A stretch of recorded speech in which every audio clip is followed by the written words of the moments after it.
आज हम पढ़ेंगे कपास, लिनन एवं जूट। ये सेल्यूलोजिक रेशे होते हैं। लिनन तंतु के डैश के तने से प्राप्त होता है। तो इसमें फ्लैक्स का पौधा जो होता है उससे इसके तंतु प्राप्त किए जाते हैं और इसके मुख्य दो उद्देश्य होते हैं प्राप्त करने के। पहला तो बीज प्राप्त करने के लिए, जिससे कि आप तेल, पेंट, वार्निश, पॉलिश, लिनोलियम, चिकने कपड़े आदि बना सकते हैं। दूसरा होता है रेशे प्राप्त करने के लिए, जिसमें दो प्रकार के फूल निकलते हैं, एक नीले फूल, दूसरे सफ़ेद फूल। जो नीले फूल वाले जिससे रेशे प्राप्त होते हैं वो उत्तम कोटि के होते हैं, और जिससे सफ़ेद फूल वाले जो लिनन प्राप्त होता है वो निम्न कोटि के होते हैं। दूसरा क्वेश्चन है, सीसल कौन सा रेशा है? तो ये पत्ती वाला रेशा है।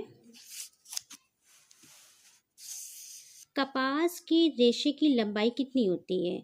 तो इसका राइट आंसर होगा ये 1.5 से 2.5 इंच तक होता है।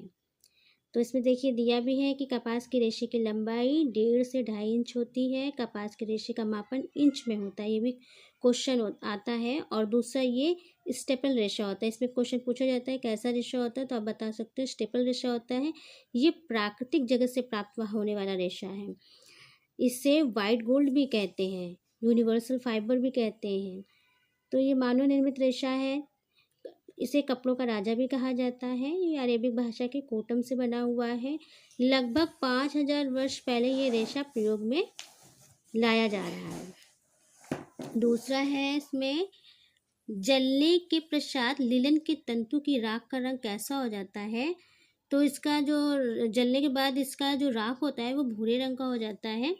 देखिए इसके बारे में भी काफ़ी डिटेल में दिया है। और दूसरा है फिर, तंतु जो ताप का अच्छा सुचालक होता है वो क्या होता है? कपास होता है। वस्तु का रेशों का राजा किसे कहा जाता है? तो कपास को कहा जाता है। जो वस्तु में रेशों का राजा किसे कहेंगे? कपास को कहेंगे। मोटाई बरकरार रखने के लिए सूत की क्षमता होती है लॉफ्ट। फिर इसके बाद हम कुछ क्वेश्चन यहाँ देखेंगे। देखिए इसमें लिखा है, कॉटन शब्द अरबी शब्द कॉटन या क्यूटोन से लिया गया, जिसका अर्थ क्या होता है? तो इसका अर्थ होता है जीते हुए प्रदेश में पाया गया पौधा। पूछा गया है लिनन कहाँ से प्राप्त किया जाता है? तो लिनन आपको पता है फ्लैक्स नाम का जो पौधा होता है उससे प्राप्त किया जाता है। कपास के रेशे के उत्पादन का सही क्रम दीजिए। तो इसमें सबसे पहले क्या करेंगे हम?